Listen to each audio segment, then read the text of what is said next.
All right, and we are live. Today I have with us Brian Ahearn, and I think this is Brian's third appearance with me, once on a podcast, once on a live stream, and once here. I see Brian about every time he writes a book, not super frequently, but it's always great to have him. He's got a different book this time. He kind of goes into a narrative. He's using fiction as an example, which I think is awesome. We all relate to stories versus just do this and then this and this and that. And that helps draw the parallel in terms of here's where a lesson might be useful and here's how this person did that. And you're learning by example after a sense. I wanted to let everybody know, though, that I am also broadcasting this or streaming this, if you will, on Utreon. I've been pushing that lately just so people know about it. It's an alternate platform. They're a little smaller. I'd like to help them grow because these guys were with me back in February when my channel was accidentally nuked. It was very comforting to have another platform with 100% of my material out there. So they now have live streaming capabilities, and they're wanting me to help push some traffic their way to test it out, get better, get some more creators on there. And they offer creator collaboration and things like that, which is some pretty cool, innovative things. I want to support every platform out there because everybody's struggling and working hard. So today's show, Brian, how are you doing? I'm doing great, Eric. How are you? Doing fantastic. It's fun to have you. It was cool when you reached out. I was like, I happen to have next Thursday. Okay, why don't we just do that? And I think that everyone will enjoy getting a chance to ask you questions. Brian is literally one remove from Robert Cialdini, who was like the godfather of influence. It's like you have Cialdini for influence, Chris Voss for negotiation, Joe Navarro for body language, and the behavior panel, of course. So it's, there's all these legendary figures, and then we have, different people and downline figures. So tell us about your book. I want to hear what inspired that. Well, I had a lot of extra time on my hands during COVID, like many of us, and I thought, I want to sit down and write another book. And I forget exactly where or when I thought I'm going to do this in a story format, but very quickly I decided that I would write a story to try to teach people about influence because one, I didn't see that there was a book like that out in the market. And I realized too that, for example, my first book was a business/psychology book. There's some people who aren't going to pick that up. The second book was a sales book. And there's a lot of people who will think, well, I'm not selling, even though everybody does. And so they may not pick that up. And so I thought, how can I reach a wider audience? And, the genre of parables in stories, in business parables, seems to be blossoming. And so I thought I wanted to give my hand a try at it. And that was really the genesis of the project. Now, okay, was this a fun challenge for you, though? Because I would argue or suggest that storytelling in of itself is a majorly important craft. It's not something that comes naturally to people. And I didn't know if you had done any research into it, the hero's journey, or how did you go about prepping for it and incorporating it with what you're doing? Because I'm guessing that you are practicing influence within the story itself, or am I incorrect? No, absolutely. The whole story revolves around influence. It follows the life of a young man named John Andrews. From you literally meet him from the time he's born. You learn a little backstory on his family, and you get some sense of the fact that he's a pretty ordinary guy in a middle-class American family growing up. There's nothing that really stands out about him, but he goes off to college. He takes a Psych 101 course, and what really kind of grabs his attention is this thing called the science of influence. And so he dabbles with it a little bit as he's learning, and then he promptly forgets most of it until he graduates, decides, as he's packing up his belongings, getting ready to graduate, and he sees his old notes, he thinks, I got nothing to lose as I go into some of these interviews, and he gets a job. But where he really starts to put the pieces together is when he gets into that job and he's learning from mentors and his boss and coaches. All of a sudden, all that stuff that he learned in that Psych 101 class starts coming to the forefront. And he starts putting the pieces together like, wow, I realize now that influence and persuasion are the foundation of selling. And they are what I need if I want to be a leader of an organization. And so he begins to very thoughtfully put into practice the things that he's learning. And the readers will follow that and learn about the psychology of influence and persuasion as they read about his life and the ups and downs that he has. Okay. Now, what I find interesting about this is he's practicing persuasion. And before we get started, we were talking about this, and you had just talked about he learned all this, and then all of a sudden he saw it starting to work in real life. Mm-hmm. And when we were talking, you were talking about how you do the prepping, and I was kind of teasing you. I'm like, well, that's almost like persuasion. And I think you pointed out that people say to you, "Oh, I see what you did there." Mm-hmm. You want to tell us about that? Sure. The character in the book, he's very much like that, in that it becomes such a part of who he is that he's not always forwardly thinking about what he needs to do. And this comes to the forefront as he meets a young lady and he starts to form a relationship with her. And she says, you almost have this Zen-like ability to get people to do things for you. And it seems like they are happier for having done that, whether you're interacting with somebody at the airline ticketing counter or in a hotel or a restaurant. And so she's like, what is the secret? And he starts saying, well, here's some things that I've learned over time, and here's how I put them into practice as a way to help her to in her career, which she is a nurse in the story.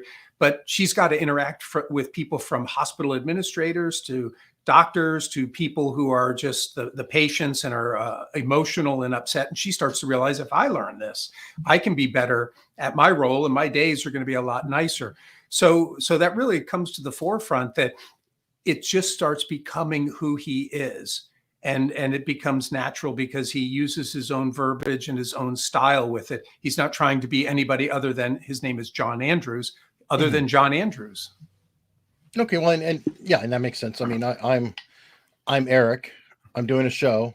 I'm Eric doing a show. Mm-hmm. So I might magnify slightly my energy level or things like that while I'm doing the show, but I'd like to think that I'm naturally me. If you meet me, you may be like, okay, he's not quite as energetic sometimes, but you can't really tell the difference because it's me. Is it something like that, to where you're walking in a role, or is it literally like walking to the point where you learn something so much that you're just doing it? You don't even necessarily consider. Yes, you influence is a skill. And like any skill, that means we can learn it, we can practice it, and we can perfect it. And the more that we do those things, the more we keep learning, the more we keep practicing. And as we gain feedback, we adjust and we perfect, the better we become at it. And the better we become at almost any skill, the less we have to forwardly think about it. So, you or I, if we're going to go out and run, I don't have to really think about, how do I run? Now, I know you used to run marathons and I used to run marathons. Then I was very specific in how I was going to train and what I was going to do with my running. So I adjusted in a very much the same way that you adjust a little bit when you're doing a show, but you might be a little bit different, but you're still Eric when you're not doing the show.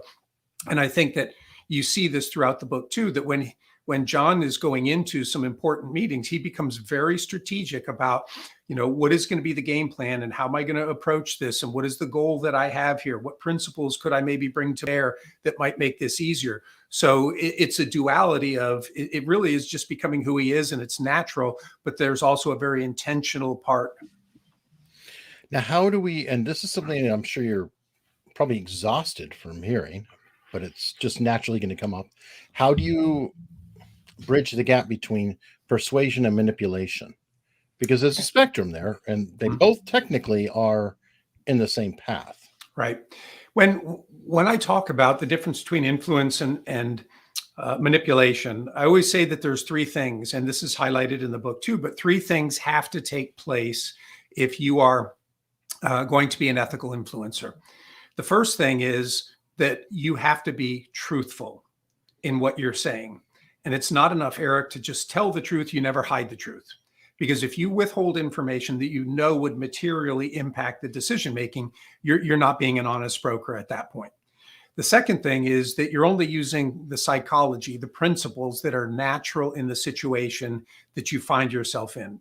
So as an example, if something's not scarce, you don't claim that it is just because people will respond more to things they feel like they would lose out on. So you only use the psychology. And then the third thing is, Stephen Covey talked about creating win-win situations, that what I am trying to do as an influencer cannot just be good for me.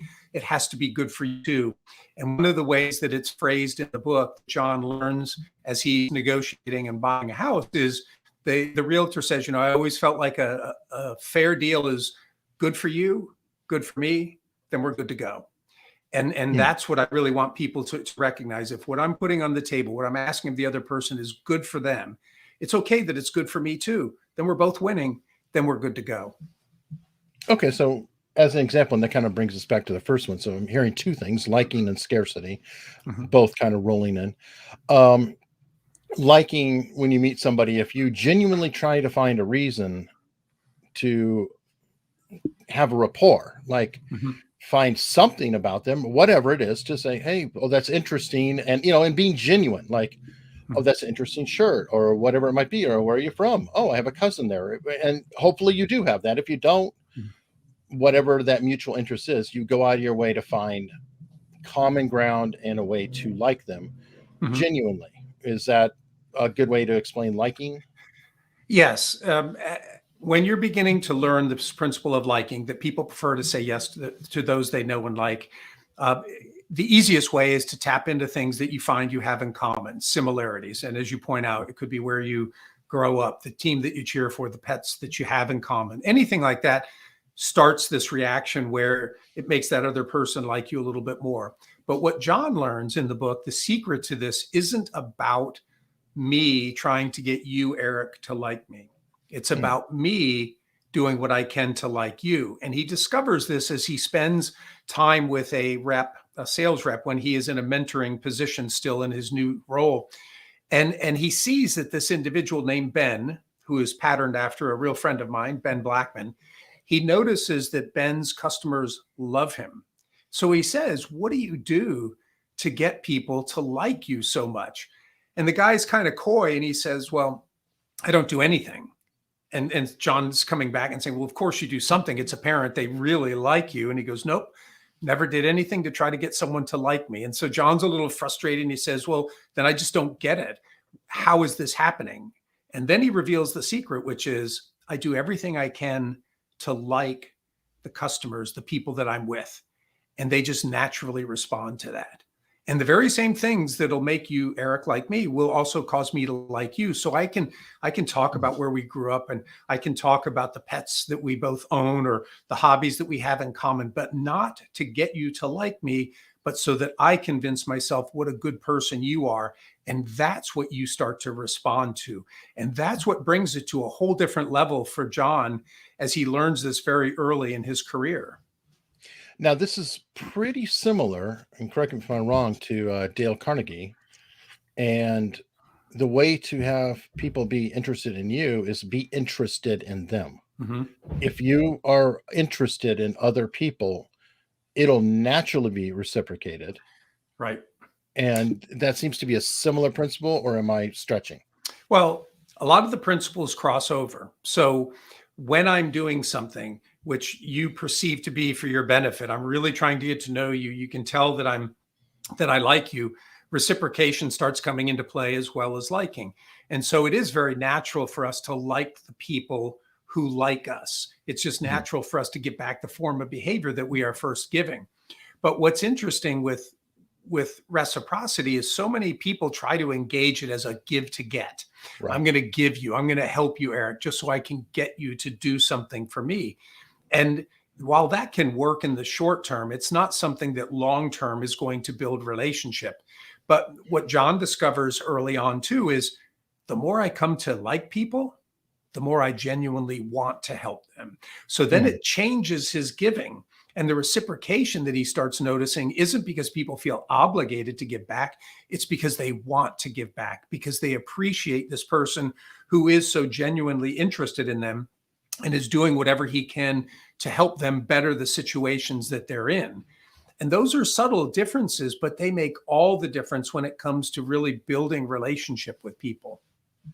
Right, because that's where I was going next, is how do you tone it down to where it's not over the top or smarmy? Because you can get a little bit, in there. It's like you could be genuinely interested, but it can be perceived as, what do you want? What are you about? That's a little weird. Is there a way to tamp it down or be I guess sincerity is the best way to put it. Well, I think that if you choose the mindset that says, when I go into this situation, I really want to enjoy the people that I'm interacting with. I want to enjoy the customers that I serve. I want to enjoy my coworkers, my boss, whoever it is that I'm interacting with. If I can make that personal choice and then use the uniqueness that I have, or your uniqueness, or whoever is watching this, that you take who you are and you genuinely put that into practice, I think that's where people begin to see the sincerity. So you don't end up coming across like a used car salesman who might say or do anything just to get you to buy the car. People are sensing a difference in you. And there is a difference because you're not in it for yourself. You're also in it for those people. Even if they say no to whatever you're asking, you still can say, you know what? Even though I heard no, I feel better about this transaction because I enjoyed interacting with that person. I would go farther and say, should you just be that way to everybody and not worry about a transaction? Oh, absolutely. And this is where, though, I think when you like, for example, John, as he is learning on the job and he sees this put into practice and he begins to put it into practice, he recognizes this bleeds into all areas of life. And that's why the book is called The Influencer: Secrets to Success and Happiness. I'm a firm believer, Eric, that the more that someone says yes to you, the more success you're going to enjoy at the office, but the more happiness you're going to have at home. You'll probably, maybe have your kids doing their homework with less resistance or doing their chores, or maybe your spouse. And so that's why I talk about influence is the secret to success and happiness, because it affects us 24/7, 365. Okay, now let's slide into scarcity, which I brought up earlier. Mhm. And that's essentially kicking off loss aversion, which is one of those powerful psychological things we have. We're Mhm. terrified of losing something, and that's tapping into that um, feeling, I guess, Mhm. or syndrome, whatever it might be. All the way to we stay in wars sometimes because of loss aversion, Right. technically. So I mean, it's a pretty big deal. Yeah. Sunk cost. Sunk People. cost fallacy. Yes, thank Yep. you. And all of it. So now a typical loss aversion, like now you deal most with sales, but the whole thing, oh, there's only two left. There's only, this is the last one. Mhm. And if that's not true, you potentially going to burn a bridge. Mhm. Absolutely. And so this is interesting because in the book, John learns about this from both angles. As he has to spend time on the road as part of his training with some seasoned salespeople, there's one person who is the kind of the smarmy salesperson. Mhm. Everybody kind of initially likes him because he's got all this energy and flair. But then what John realizes, having just been through training, that a lot of what this guy is saying to invoke scarcity is just not true. I mean, he Mhm. literally has been through training and he knows what they can do and what they can't do. And yet he starts to sense, his name is Dirk. Dirk is stretching the truth and he is falsely utilizing scarcity just because he knows it will get people to react to it. And so, That's right. John, the book isn't all, puppy dogs and roses. There are some there are some characters Go good. that he looks at and he realizes this is not the way to do it. And he has his own stumbles too in life, John, the main character. But where he does authentically tap into scarcity, when he starts to expand the states that he's dealing with, and he only has limited time, he honestly is telling people as he's reaching out to them that, hey, I'm going to be in the state for a week. And in a few weeks, I'm going to be throughout the state visiting, but I'm only going to have a limited amount of time to meet with people. And so if you would like to actually get together to find out more about, our organization, please let me know right away so that I can make sure I schedule it. And he's positively, he sees a positive result from that. That's truthful use of scarcity. We only have so much time in the day. And so we let people know that, and it invokes them to say, I think I do want to get together with this guy. All right, perfect. Now, folks, ask questions in the chat because I have Brian here as a chance to answer them, and I'll try and pick them up as I see them. How do you get around? I would say that using scarcity is playing off of a negative emotion. Mhm. loss aversion is a negative emotion. And how do you reconcile that versus, something like liking is positive? Mhm. I'd say social proof is more neutral. Authority, I don't know where that would fall, maybe in negative. But do you need to be careful to, use negative emotions too much because that might cause an overall bad feeling or an encounter, even if you're being sincere? Mhm. Yeah, and this is something he learns very early on when he's in college. After he first learns about this, he sees that some of his mistakes are trying to use scarcity too much and coming across as a little bit of a scare tactic or a fear monger. So that's part of his learning that he sees later on in life. Okay, this is the mistake I made. How do I dial that back? But I think, Eric, that when we are in positions, and most of the time we have an opportunity to form relationship with people, whether Mhm. it's with our coworkers, our boss, clients. And so this is why it's so important to utilize the principle of liking, unity, and reciprocity to build relationship. Because if I've built a solid relationship with you, and I happen to be talking about something that's tapping into loss aversion, you have a lot more trust for me because you're like, you know what? Brian really likes me. I like him. I trust him. And if he's telling me this is the case, I believe him. If Mhm. I have no relationship with you, yes, you may look at that as just a ploy to get you to do something. So, this is why it's so important that the foundation of what we're doing is relationship driven. Okay. And let me see. And what we're doing, folks, is we're going through, there are seven.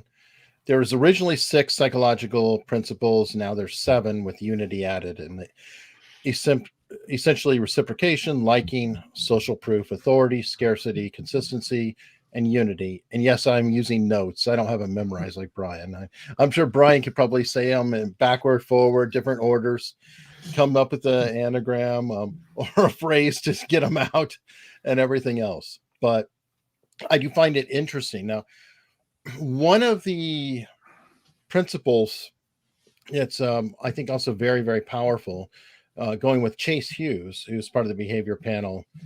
He believes that it is the most powerful of all of them, and that's authority in his mind. I'm not sure where you come down on it. Milgram experiment is kind of an example of how Mhm. far that lever can be pulled. What are your thoughts? Well, we always talk about people ask this question all the time, which of these principles is the most powerful? And my standard response is it depends. It depends Mhm. on the situation that you're in, and it depends on the person that you're interacting with. So you need to understand that. So if I go into a situation and I say, this person doesn't care at all about building relationship, this is going to be a one-time transaction, then I'm probably not going to hang my hat on reciprocity and liking and unity, which are Mm. relationship builders. That's where maybe I do tap into principle of authority, whether it's my personal authority because I've established myself as an expert in whatever the situation is, or if I bring authority in. Social proof comes into play too, because if I can not only show that I have authority, and here's all the people who are very similar to you, Eric, that have benefited from this advice, that becomes very powerful for you to get beyond any state of uncertainty that you might be in and say, this sounds like what I want to do. Now, there may be times where you say, I've got a really good relationship with somebody, and they're not unsure at all about what to do. They're just dragging their feet. Well, that's where scarcity, what could they possibly lose, comes into play, or the principle of consistency.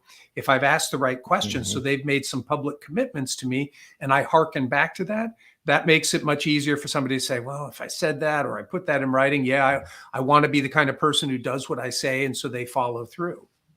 When you're talking about this, I realize that you can kind of cluster these a little bit. Mhm. Authority and consistency and social proof seem like they go together in some Well, ways. we when we talk about a spectrum, if you think about this at a very high level, in sales, build relationship, deal with objections, close the sale. If you're dealing in leadership, building rapport, relationship with your followers, helping them get beyond whatever uncertainty they might have and motivate them to action. And even coaching follows a very similar pattern of establishing a relationship, gaining the trust and confidence, and the getting people to adopt new behaviors. So that's an overarching way to look at this. And if we do that, that's where we can say building relationship, reciprocity, liking, unity, dealing with uncertainty, authority, and consensus or social proof. And then dealing with motivating people to take action, consistency, what they've said or done in the past, and scarcity tend to work the best. Okay, and good. We got some questions here. From Ziggy Shrugged. If someone already seems to have a negative opinion of you, is it possible to change their opinion genuinely? Yes. And it's interesting that you asked that, Ziggy, because there is a character in the book that really doesn't respond to John, the lead character, at all in the beginning. And that actually happened to me in real life. And so let me say this for the listeners and those who are watching, that almost every character in the book is based on somebody that I learned something from in real life. And so there's a character in the book who comes into play later named Braden. And Braden is based on somebody that I met in my career named Brandon. And when I first met Brandon, I was in sales training. This guy was in the claims department. And I was brought in to do some training in claims. And I could sense that he didn't really like having me there. That was kind of his turf and seemed like I was invading it. And then we had to travel together. And some things happened as we were traveling early on. And I was just getting a sense like, this guy's not buying in. He doesn't really like me, doesn't really want me around. So I had to start putting into practice everything that I teach. And it ended up working beautifully. And he and I are wonderful friends. Where did you start?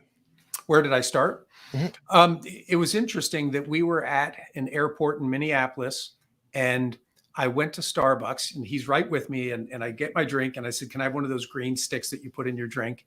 And the lady gives it to me. And then he goes up and he orders his drink, and he says, "Can I have one of those green sticks?" And she says, "I'm sorry, I just gave the last one to him." So all of a sudden, I had the only thing, and I'm already like, I'm on shaky ground with this guy. So I offered it. I said, "Hey, you can have it. I don't need it." And he's like, "No, it's yours. You keep it." So the next week we had to travel again. And I always get to the airport early. So I was there, I'm relaxing. And here comes Brandon walking down the terminal. And I said, "Hey, Brandon, I got something for you." And he goes, "Oh, what?" And I pulled it out of my briefcase, and it was a green stick. And I said, "In case you ever need one." And he laughed, and it broke the ice. And then we really started talking and found out that we had things in common. I used to run marathons. He did ultra marathons. I was a competitive power lifter. He had done some powerlifting in college. Suddenly we bridged this gap. And by the end of that time, he was my biggest advocate. And here we are. He left the company about 5 years ago. I left years ago. I'm having coffee next Friday. And I'm going to give him a signed copy of my book, because the character Braden, who's in the book, is really kind of got the genesis of my relationship with Brandon. Does he know that? He does. Oh, okay. I was going to say, when she asked that question, it made me think of the Ben Franklin effect. Are you familiar with that? Mm-hmm. Yep. If you ask somebody for a favor and they choose to do it, they will start to justify reasons in their mind why you were worth helping. Exactly. And the history on that is Ben Franklin had a very caustic relationship with another congressperson, and he wound up asking him for a rare book that the guy had, and the guy lent the book, and it turned their relationship completely around. Is that another approach for that type of scenario? Absolutely. When we talk about the principles of influence, they're not the only ways that we can influence people. But what Robert Cialdini noticed about them is they were universal. You could go anywhere in the world and people respond to liking to varying degrees. But you go anywhere in the world and people tend to like and say yes to people that they like. The principle of reciprocity, that when you give and do something for somebody almost across the world, in fact, social psychologists agree on this, every human society raises its people in the way of reciprocity. Humans learned millennia ago that we can accomplish much more by working together than by working against each other.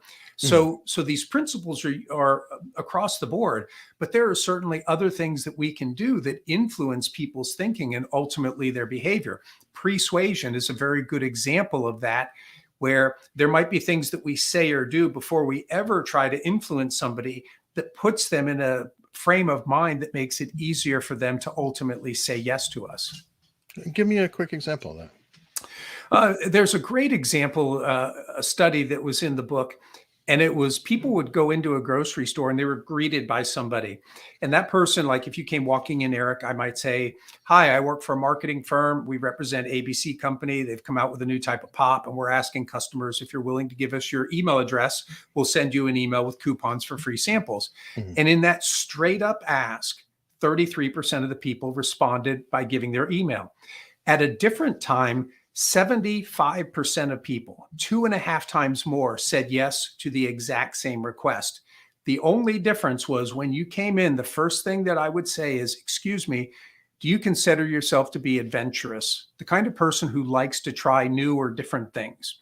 Well, we can all think of a time or two that we've tried new things. We can all think of a time or two that we were crazy and adventurous.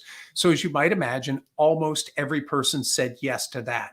And once they did, that's where they'd step in and say, I work for a marketing firm. We represent ABC. And 2.5 times more people said yes to the same request because they changed how they viewed themselves in the moments before the person tried to influence them. Now, let me give you a real example, because all of this stuff sounds great when you read it. And then you're like, yeah, but how do I put that into practice? So I worked in the insurance industry. And in the insurance industry, there is technology called telematics. It is the technology that's either installed in your car, you can install it in your car or download it on your phone, and it will monitor your driving. So it really can give you almost an individualized rate based on how far you drive, what time of day, hard braking, accelerating, all of these factors that go into making good drivers or poor drivers. But there's a lot of people who are hesitant to try the technology. First of all, because they think it's new and, we're a little afraid of new things. And the second thing is a lot of times an insurance agent would talk about tracking your driving. Nobody I was going to say privacy concerns. Nobody wants to be tracked. But so you change the words that you use. And I always encourage them. I never say track, I say monitor. So I wouldn't say new technology either. I'd say, Eric. Well, that creeped me out too. If I were an insurance agent, I might say, Eric, there's technology that's been around now for quite a while, and it might already be installed in your car. If not, we could install it or download it on your phone, but it will monitor your driving. Okay, so that's a lot softer. But before I even get to that, the question that I would ask somebody, like they did at the grocery store, if I were an insurance agent, I'd say, Eric, I'm going to ask you a question that I ask all of my clients. Do you consider yourself to be a good driver, at least better than average? Now, who's going to tell their agent no? There's a study on that, right? Well, that 80% of people, 80% of respondents find themselves a better than average driver, which I thought was hilarious. It's like one of the running jokes out there. Well, but if you ask people almost any positive trait, do you consider yourself to be smarter than average? Well, I didn't go to Harvard, but average? Yeah, I'm smarter than average. Are you better looking than average? Well, I'm not George Clooney, but better than average. So every study I've ever seen, when it comes to positive traits, people believe they're better than average. We can't all be better than average, but we all believe that we're better than average. And when you ask that question and that person quickly thinks about their driving and says, yeah, I'm much better than average. I may speed a little, but I'm better than average. That's what changes their frame of mind. And that's where you can step in and say, you know what, Eric, insurance rates are based on averages, which means good drivers like you pay more than you should because you're supporting the drivers who are less than average. But that's changing with technology. And that's where I go in and I start talking about it's already in your car, or we can install it, it'll monitor. And then I don't talk about how much you're going to save. I talk about how much you've been overpaying. What we found is some customers overpay as much as 50%. Right. And that sounds like a combination of consistency and loss aversion. It's a little bit. The question is persuading, but then it's consistency, because now you're going to act in a manner that's consistent with people who are better than average. It's loss. You're losing money. It's scarcity. I ask all of my drivers, and I would bring in real statistics and say, 80% or more of drivers have saved at least 10%, some as high as 50%. So now I've used social proof.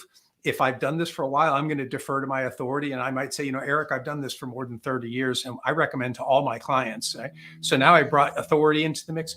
You can see how psychologically compelling that statement becomes versus, hey, there's this new technology that'll track your driving. You want to try it? I mean, that's Yeah. You almost make it weaponized in the second in your version. But here's the thing. If I have employed liking and I've really come to like and I want to do right by my customers and I know that that person could save a substantial amount of money, then I wouldn't be doing right by them if I didn't use the most compelling language for them to save that money and come back later and say, you know what, Brian, I see we saved $250 this year on our insurance. Thank you for telling us about this. It's awesome. And oh, by the way, we're happy that we can see little Johnny or little Sally and how they're driving, and that's made them better drivers. So it becomes a good for you, good for me, then we should be good to go. Yeah, there you go.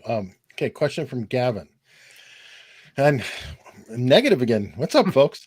All right. Have you ever come across an individual who you just can't build rapport with? They just won't click with you no matter what. How do you handle it, or you just let it go? Gavin, in my career, there's only one person I can think of that I felt like I did not make headway with. And I think that's a pretty good track record then. If I can say there's only one person, and I don't expect to win in a sense every single time, but this person, no matter what I was doing, I mean, she talked about the Washington Redskins. Now, the Washington football team was her favorite team because she watched it growing up with her dad. So I would talk about the Redskins, and she opened up one time and talked a little about taking her niece and nephew down to Disney World, and I could tell that it was emotional. It meant something. And so when we finished this big project, and she had done a lot, and I learned a lot from her, and I bought a Disney frame and said, you know, for the next time you go down there with them. But despite all of this, really trying to work hard, I didn't break through with this individual. But then I stepped back and I said, it wasn't me, because nobody did. And she ultimately was let go from the company. So, you know, I can't expect that every single person is going to respond every time. But what I feel great about is when I think back of how many times I've had interactions that started negatively and ended up positively because I chose a different path. And some people, I can say, have become very good friends and actually admirers of my work. And that is really gratifying, because if I'd handled it a different way, they could have thought, you know, that guy's just a pompous jerk. And I'm glad I, you know, said what I said or did what I did.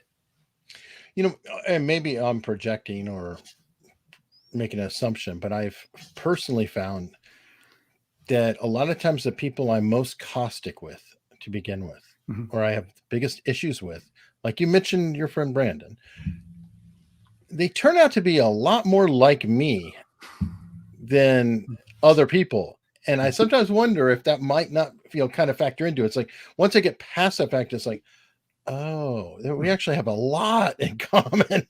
We're not so completely different. And maybe certain traits of my own, I pick up on with them, traits that I don't care for. Do you have Yeah. any thoughts on that? I think that can certainly be the case. We've probably had times where we've met somebody and for whatever reason they rubbed us a little bit the wrong way, and maybe your spouse or maybe my spouse says, "Huh, reminds me of somebody I know." And you're like, "What? What are you talking about? I'm not like that." And so I do think that that can certainly be the case. But I think a lot of times with people who are very difficult to interact with and get along with, a lot of times those people have put up a psychological defense. So they might tell themselves, I don't need a pat on the back to know I'm doing a good job, or I'm not here to make friends, but they're putting up a psychological defense because maybe they don't get pats on the back, or maybe they don't really have a lot of friends. And that to me is what I try to focus on. That if this person is saying those things, maybe I do need to give them a pat on the back, a genuine, not a fluffy, I'm just going to try to win you over, but I'm going to make sure I look for the things that are good. So if I go back to my friend Brandon, when we got done with the 6 weeks of travel, we had to travel for about 6 weeks over an 8-week period. And when I was first asked to travel with him, I was thinking, oh my gosh, this is going to be terrible. I can tell the guy doesn't want to be around me, and now he's going to have to spend all this time with me. But by the end, I sent him a card, and it was the Wizard of Oz. And it's because I had talked about something with the Wizard of Oz in it. And I gave him a Starbucks gift card. And I said, you know, you booked all the flights, you got the car, you drove. I just was along for the ride. I showed up, I did my thing. I so appreciate that. And I included another green stick. When I went down to his office sometime later, I looked over, and on the wall was the card with the stick. And people don't put things on their wall unless it means a lot to them. And I Mm. realized that I had like touched a chord with him. And he just became the biggest advocate. When I left the company, he was making introductions for me to people. And if you would have seen where we started and where we ended up, you just wouldn't believe it. But that small act of kindness and really recognizing you did a lot. And here's my way of recognizing it. It meant a lot. And you made me think of something real quickly, that sometimes when you're dealing with somebody and they might have a shield, they might feel like Charlie Brown and everyone around him is Lucy with the football. Mm-hmm. And so there, I guess some people might have a little, what do you want? Am I going to get burned again? Mm-hmm. Am I going to be a sucker? Am I going to be this? And that's actually leads into this question from Eva here. How can we detect when someone is influencing us to do something that is against our interest? Well, they're doing it against your interest, and I'm saying they're manipulating you. And if you really believe that it's something that's against your interest, I think you need to be vocal about that, to let them know that this isn't something that I'm comfortable with, that I want to do, that I think I should do. Now, if they really have your best interest at heart, that might lead to a conversation where you start to learn something different, because maybe you just have your defenses up all the time and you're constantly resisting. And we shouldn't do that.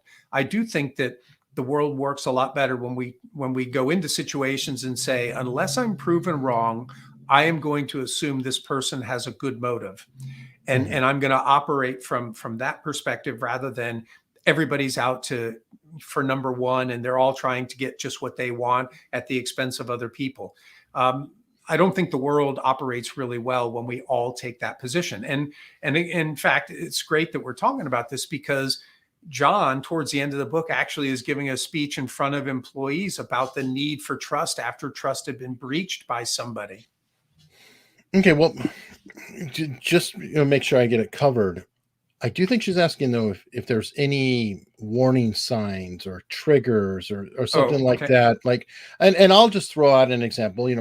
I am not a master mechanic, and if I take my car into the shop or I go to have something done, I don't have the authority. And are there any tells that I could be looking for to say, you know what, maybe something's not as broken as they say. I went in for a free inspection, and all of a sudden, my whole brake system has to be replaced. Is there any kind of tell that you know of? One of the things that I really appreciated when I read Robert Cialdini's book the first time, Influence, Science, and Practice, now the Influence, Science, the Psychology of Persuasion, at the end of each chapter, he talks about how to defend yourself if you think that you're being manipulated. And one of the big tests, he says, is the gut test. That human beings, we take in from all of our senses, our sight, our hearing, our smell, all of these senses are working. And the vast majority of how we make decisions operates at the subconscious level. I mean, most studies say 95% or more of the decisions we make in any given day are driven by our subconscious. So when you're sensing that something isn't right, trust your sense, unless it can be proven otherwise. Because quite often things are coming in, you can't quite put your finger on it, but you just have this feeling, and your body is alerting you to the fact that maybe something's not right here. There was a wonderful book called The Gift of Fear. Gavin DeBecker. Yes. And that really highlighted it for me when I read it some 15 or 20 years ago. The situations that he talked about where people felt something wasn't right, but they didn't want to come across as a nasty person or impolite or rude. And so they just went along, and then they were severely taken advantage of. So, to that question, if you feel that, that's where I would step back and say, I hear what you're saying. I don't know much about this. I'm going to step back from the situation so that I can think about this, or maybe I'm going to go and get a second opinion on this, because something in me, I'm just not feeling right about the situation. And it doesn't matter what that person thinks of you. If you're polite when you say that, And if they get angry at you, then that's a real tell that something's not right. Because if I'm Mm. an honest broker and what I'm putting out there, I know is the right thing, I would say, you know what, Eric, I appreciate that because you're not a mechanic. Feel free to take it to another place or two. Let me know what they say. If I think that that's not correct, I will certainly tell you why I think that's not correct. But you're going to probably breathe a sigh of relief like, wow, it's not what I expected. Thank you for that. And so that sincerity can probably win me more business that I'll ultimately lose. And isn't that I just say good method? It's just a kind method in the sense of a hard salesperson will never let somebody leave. They'll do everything possible to keep them in that location Right. or not. They will not leave until that deal is closed, no matter what it is. Yes. And isn't that the ultimate sign when they're like, here's my card. Just give me a call. Yes. Yes. I think that when you get into high ticket items that are not purchased frequently, so it could be, for example, a car. There's probably Mm. a lot of people who feel like, well, if you leave the lot, you're not coming back because some other slick talking person's gonna manipulate you and keep you there and get you to buy that car. And so now you're operating out of fear. Well, I've got to say or do this, and you will come up with your own rationale for why it's right, but it's not. But I think when you learn about influence, though, you can ask some of the right questions early on, and some of those questions might be like, "Hey, Eric, what other vehicles have you looked at so far? What other places have you visited? Okay, they're fine places, and depending on what you're looking in for a car, that might be the place for you to go. But I would like to ask you one question. If you do leave here today because you still want to look around, would you at least give me a call and tell me what you're thinking of doing? Because if there's anything that maybe I can bring to the table to show you about a vehicle here that I think would be better, and that's why I represent this brand, I think it's a great brand. Could I at least have that opportunity? And you don't have to come in, but just on the phone, we could have a conversation. So gaining a commitment, using the principle of consistency to maybe get you to be that person who says, sure, I'll call back. And hopefully you'll say that too, because you realize I've never had a salesman say that to me before. This guy seems like an honorable salesperson. So I'm building trust, but I'm also gaining commitment in that process. Now, if I were doing this too, I'd spend a lot more time thinking about the whole process and what are the right questions to ask at the right point. But that's just an example of how you might be able to go about doing it. Perfect. Question from Betty Boop, phenomenal cartoon. Um, do some of these principles apply to groups or just individuals?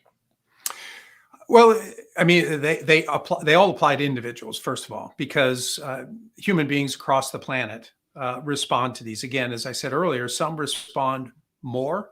For Mhm. example, in many Asian cultures, reciprocity. If I do something for you, Eric, it's not enough for you to probably say, "Oh, thank you, that was so kind." You feel like you have to do something for me, and then once you've done that, I feel like I need to do something for you, and so we can have a kind of a one-upsmanship almost. So that's different than maybe how it operates here, but still, we're both operating under the principle of reciprocity.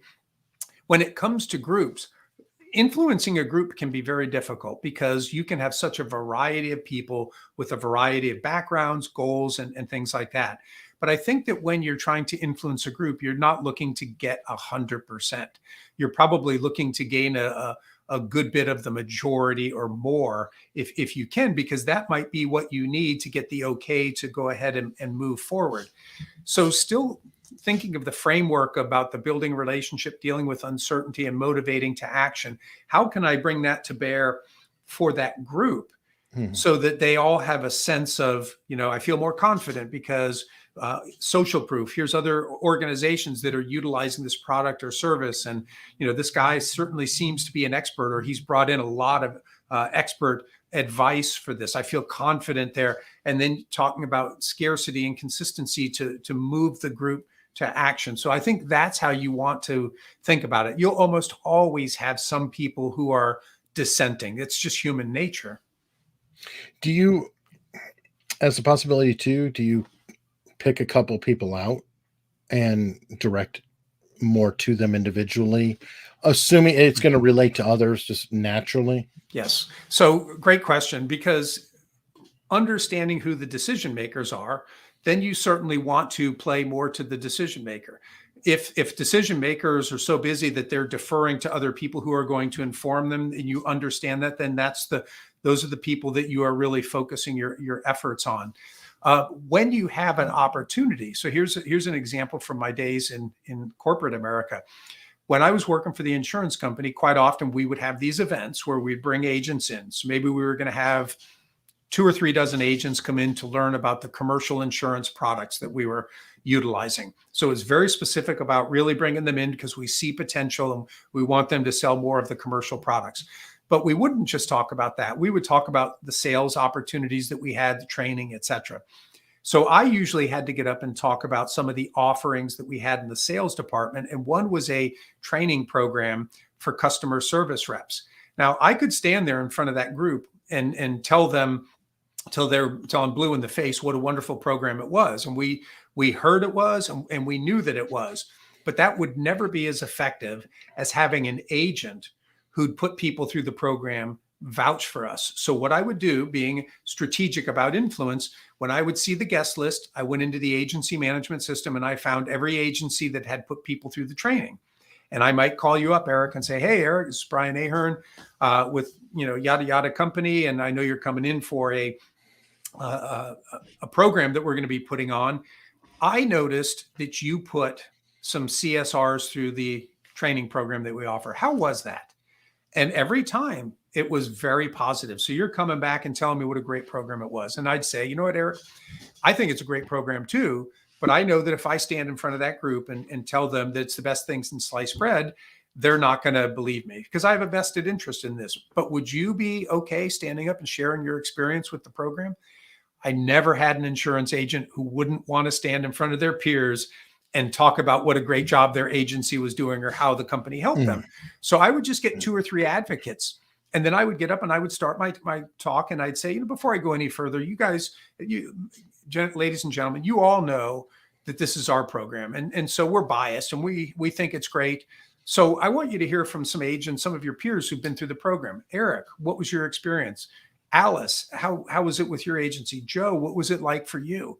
And once those people shared, then everybody was bought in because they trusted them. They were similar others and they trusted them. So that's a way of winning over a group by getting both advocates.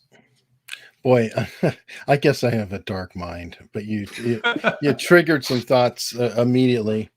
One of the guests I've had on is Mike Winnett, who created the Contrapreneur formula. And he goes after all these, get rich quick, all the schemes, all the trainings, all these things out there. Now I know you were offering legitimate training, but it just popped in my head. One of the red flags was he sold his company for like $12 million US and had to do something. He had to anti-compete. He couldn't do anything. He's like, you know what? I'm going to go take all these courses and just see what they're going to actually do. Do they actually work? Are they going to build my fortune or whatever? And he spent $500,000 going through. Wow. So he put his money where his mouth was, but he would go around England and he would follow these figures. And my friend Christopher Lockhead calls them hustle porn stars. But he would follow them around, and you made me think about testimonials because that is one of the common things. And it would be like the same people would just miraculously pop up in every city. So while what you're describing is a completely legitimate thing of people who've put people through the course and all that, how do you watch out for the usage of, again, the same tactic, but in a very dark manner? Well, I don't think there's anything wrong with having somebody who may be an advocate for you and who goes with you. So, but I think the way that you set that up is if I were doing training and I might say, Eric, who's become a friend, went through this training years ago. And on this training circuit that I'm on right now, Eric is coming with me so that he can share with all of you what his experience was. So now it's not like you're just popping up and then, I go somewhere else and you just pop up like, hey, this guy is just a plant. I'm clearly telling people you've been through this training. We formed a friendship and you're here because you're going to talk about what your experience was with your company, the impact that it had. So it's not me saying that kind of thing. And that's how I think you gain some trust. Because if I didn't do that, and then I went to 5 other cities and people started hearing, yeah, there's this guy, Eric, who goes everywhere he is, and he pops up and he acts like he's just part of the crowd. Mm-hmm. To me, that's where the deception is. And now, and how do you deal with that? And you probably, I'm sure it's not a fun question, but how do you deal with the fact that, Robert Cialdini wrote the book? Mm-hmm. Both good people and not as, well-motivated people. Yeah. Both read the book. Mm-hmm. Both use the techniques. How do you, as somebody in the industry, who's out there sharing the message and all of this, how do you deal with the less than honest brokers out there? Well, when I talk about influence and I talk about influence people, and the people as the powerful everyday opportunities to persuade that are lasting and ethical. And so when I get to ethics, I love a quote from a book called The Art of Woo, meaning winning others over. And the quote goes like this: an earnest and sincere lover buys flowers and candy for the object of his affection. So does the cad who only seeks to take advantage of another's heart. But when the cad succeeds, we don't blame the flowers and the candy. We rightly question his character. So Mm-hmm. flowers and candy are neither good nor bad. They're neutral objects that we ascribe meaning to. Mm-hmm. These principles of persuasion that we've been talking about are neither good nor bad. They simply describe how people typically think and respond in situations. How we use that information says something about our character. And I love the quote from Aristotle, wherein he said, character may almost be called the most effective means of persuasion. When I'm talking with people, I want them to recognize that these aren't sales techniques, they're principles to live by. I want people to lay hold of how important liking is, so it sets the foundation for authentic giving and relationship building, so that people can look themselves in the mirror and feel good about how they're interacting with people. And Eric, I tell you that when I am in front of an audience and I really get a chance to lay this out, I can see the heads turning and they're thinking like, wow, I've never heard it explained that way before. Light comes on and they say, this makes so much sense if you do it the right way. Okay. And do you, and, Dr. Cialdini kind of try to make it a point of getting the message out there? And I hate to say outing people who are less than pure, but I don't know. Yes. And again, so his book talks about the defense and how to defend yourself against that. And he is an advocate for publicly calling somebody out if you think that they're not doing something the right way. Many times when I write my blog, if I see something that I think is manipulative, quite often with politicians, quite often in the media, I will call it out. I try to stay in the middle, but I can't stand it when I hear people circumventing the truth, bending the truth, not telling the whole story, all of those kind of things, because they want people to vote for their side, buy their product, watch their news channel. So I will call that out too, because I just think it's wrong. And I think most people intuitively get that too. And when you put it out there, then they're like, okay, I felt like it was wrong. And now you've clearly showed me why it was wrong. Well, good. And I would call that a service though, because now people feel like, oh, I'm not crazy. Yes. I mean, quite literally, because, we walk around and we're like, something that just bothers me. I don't know what. And then when you point it out, and I don't know, it's not my job to fix everything, but I do hope that dishonest brokers get busted. That's why I like Mike Winnet so much. I think what he's doing is a wonderful thing. I want to see every scammer out there go out of business. I don't mean any harm for them. I want them out of business. Yes, because if anybody is doing something that's taking advantage of people, I'm not for that either. And I've often told people when it comes to manipulation, if it weren't for the word manipulation, I wouldn't be doing what I do, because that's what got me in contact with Cialdini. When I saw an ad from Stanford using the word manipulation to describe some of his teachings, and they didn't think that there was anything wrong with that, but I knew there was. And I emailed Stanford and I said, you're advertising his video using the word manipulation. Nobody wants to become a good manipulator. Nobody wants to be manipulated. The word's not helping your sales, but it's hurting. And sometime later, someone from Robert Cialdini's office called me and said, I'm calling on behalf of Dr. Cialdini to thank you. your email to Stanford is causing them to change the marketing of our materials. And Eric, that was the start of my relationship with him going back to 2003. If it weren't for that email, I would not be sitting here talking to you. Well, yeah, almost a reciprocity, only you didn't necessarily intend it. That's right. It's a funny one. This is a good one to close on.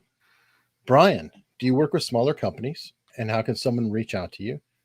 And you're welcome for the podcast. Yes, I do. I do speaking. I do lots of keynotes at events, and whether they're association events or company events.